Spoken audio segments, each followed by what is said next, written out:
27 का चुनाव, महिला वोट पर दांव। क्या योगी आदित्यनाथ और यूपी की सरकार यूपी में महिलाओं को चुनाव से पहले उनके खाते में 50-50 हजार रुपए का तोहफा देने वाली है? अखिलेश यादव यह दावा कर रहे हैं कि योगी सरकार महिलाओं को 50-50 हजार रुपए देने वाली है ठीक चुनाव से पहले। और अखिलेश यादव ने देखिए बाकायदा इसके लिए ट्वीट किया है जिसमें लिखा है, देखा जाए तो जिस 50,000 रुपए सालाना पैसे की देने की बात भाजपा सरकार कर रही है वो पैसे पिछले 10 साल में भी दिए जा सकते हैं। यानी क्या समाजवादी पार्टी को की टेंशन हाई है कि अगर बीजेपी ने 50,000 रुपए दे दिए तो यूपी चुनाव क्या मुश्किल हो जाएगा जीतना? अब पैसे की कमी नहीं है, विकास के लिए पैसे की कमी नहीं, जनता जनार्दन के लिए, युवाओं के लिए, महिलाओं के लिए कोई पैसे की कमी नहीं। हर कार्य जनता को समर्पित है।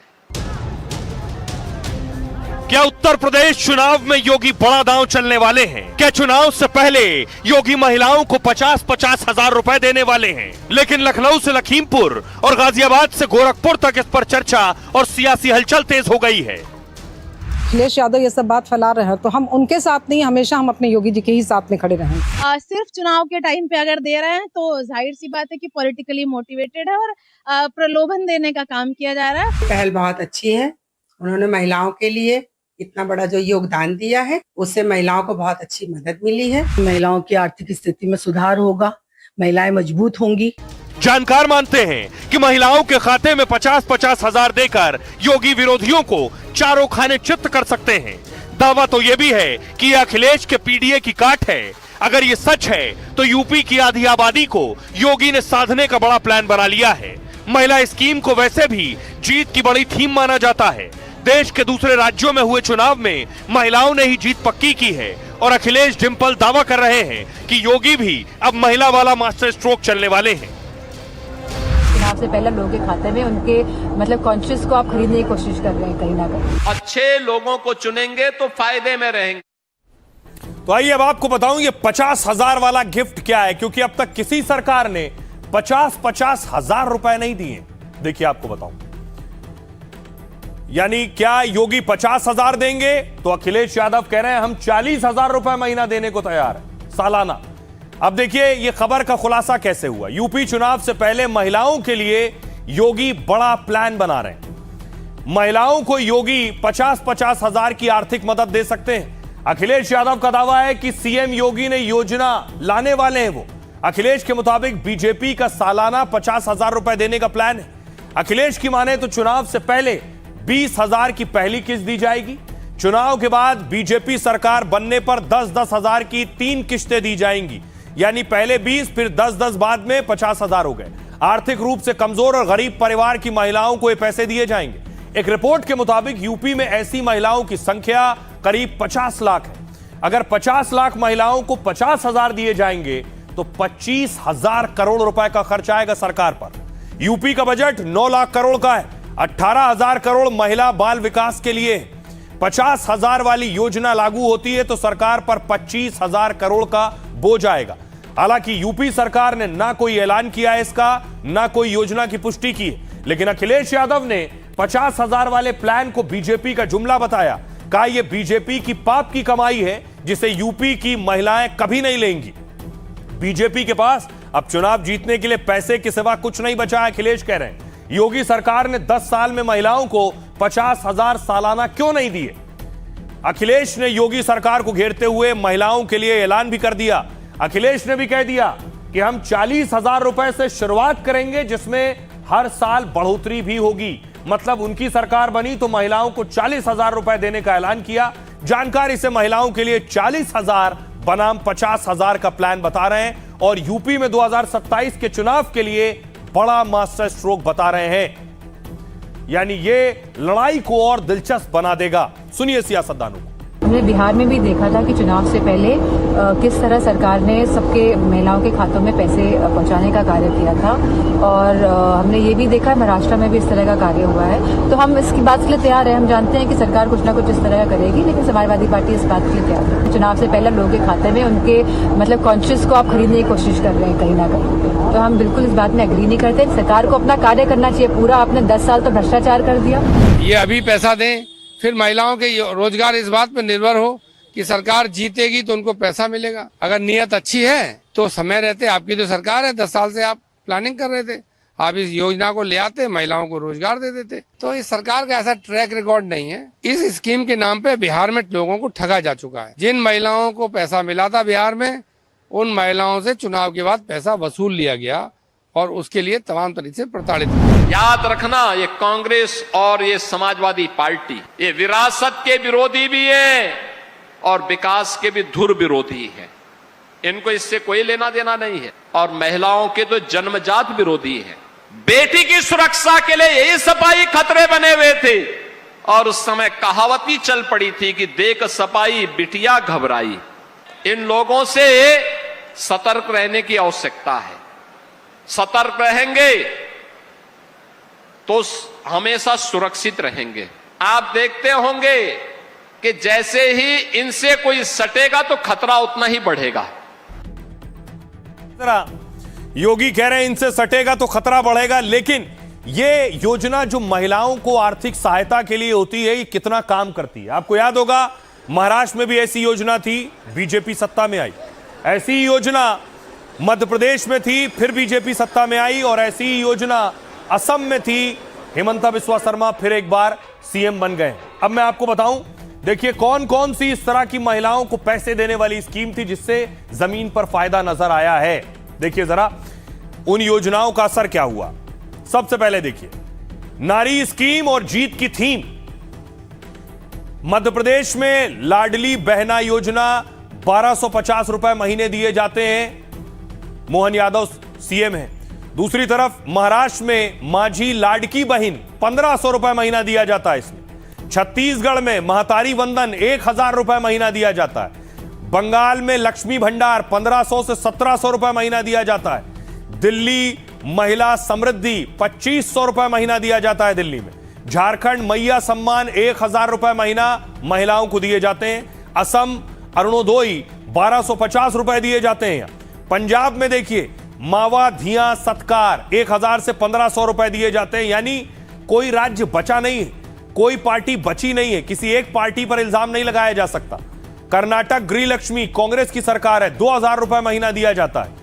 आंध्र प्रदेश आधा विद्या योजना 1500 रुपए महीना यहां दिया जाता है। तो हर राज्य में इस तरह की स्कीम है, पार्टी कोई भी हो, सरकार कोई भी हो। सुनिए जरा महिलाएं क्या कह रही हैं इस पर। विकास देख रहे हैं तो हमें 50,000 या 60,000 से कोई मतलब ही नहीं है।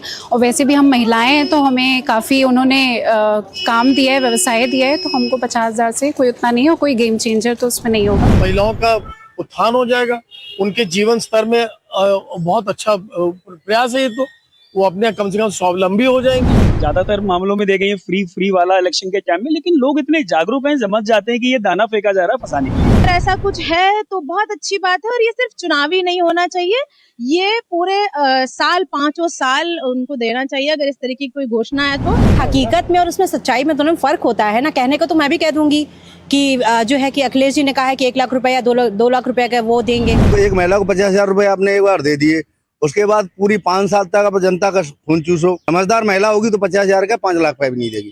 योगी जी से हम ये निवेदन करेंगे हर घर में को रोजगार दे दें। वो आज अगर हमारे मुख्यमंत्री जी ये चाहते कि घर की महिला अगर मजबूत हो जाए तो उसमें कोई हर्ज नहीं है और आत्मनिर्भर होना महिला का सपना होगा। 50,000 देंगी, इससे बेनिफिट हो या ना हो कोई फर्क नहीं पड़ता। बस ये है कि योगी सरकार आने से ये है कि लेडीज सुरक्षित हो गई हैं, कहीं आती जाती हैं, अकेले आ रही हैं, जा रही हैं, उन्हें कोई डर नहीं रहता कि वो बिल्कुल सेफ है। औरतें बहुत ही कर्मठ हैं, वो अपने कर्म करने पर विश्वास रखती हैं, न कि इस तरह के उधार पैसे लेने पर इस पर करती हैं। 50,000 रुपए से अगर महिलाओं को मिलता है तो कोई चेंज नहीं होगा, कुछ चेंज नहीं होगा। महिलाएं सब जानती हैं, महिलाओं के पास सारी सच्चाई सामने है। पैसे से अगर वोट खरीदे जाएं तो फिर लोकतंत्र का क्या मतलब रह जाएगा?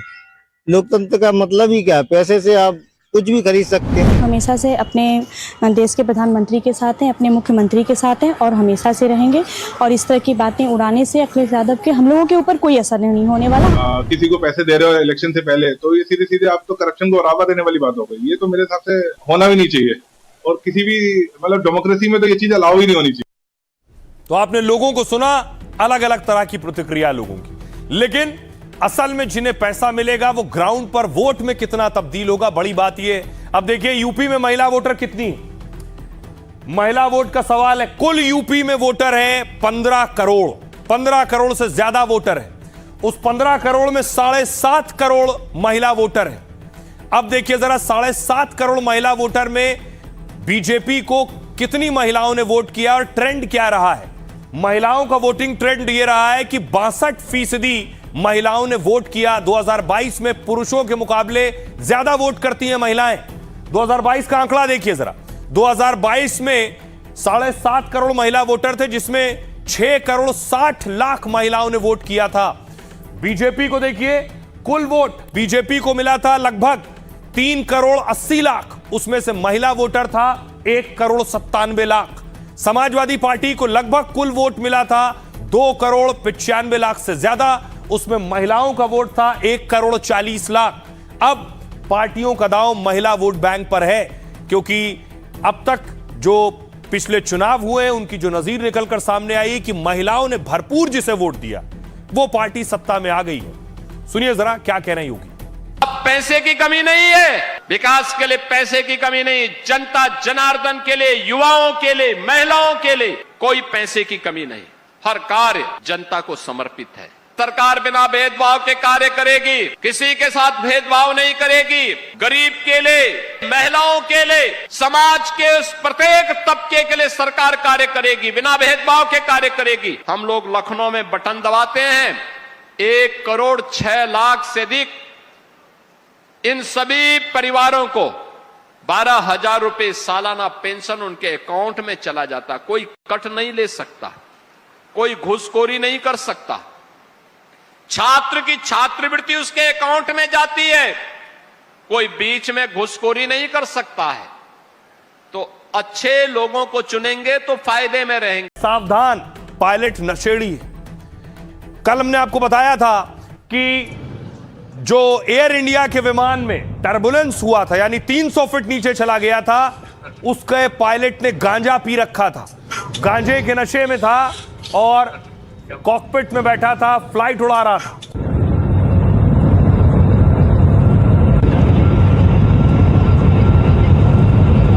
आज खबर आई कि स्पाइस जेट के प्लेन में देखिए एसी नहीं काम कर रहा था, इतनी गर्मी थी कि हाथ में पेपर लेकर लोग पंखा झल रहे थे।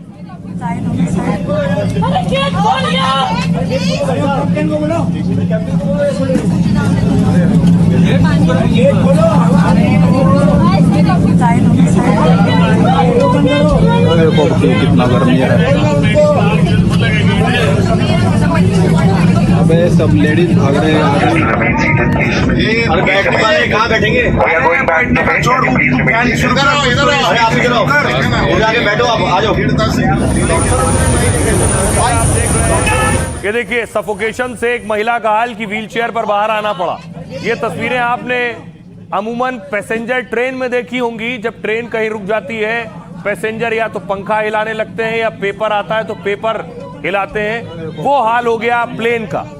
उसके बाद देखिए मुसाफिरों का गुस्सा कि बाहर आकर स्पाइस जेट के खिलाफ वो नारेबाजी करने लगे।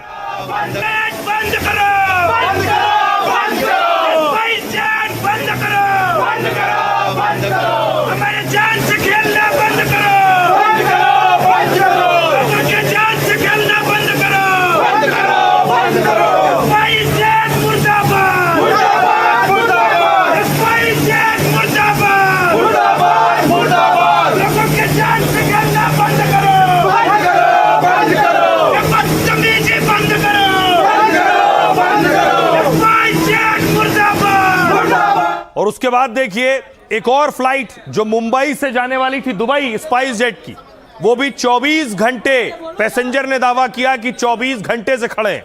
हेलो, इसका यही जिंदगी है। कुछ बोलते चलो तब ना समझ में आएगा उसमें। अरे बोलो यार, इसमें बोलो। हेलो, अस्सलाम वालेकुम। सर इनकी वीडियो बनाया, क्या हो गया तुम ये बताओ। नहीं आएगा, ये समझ नहीं है।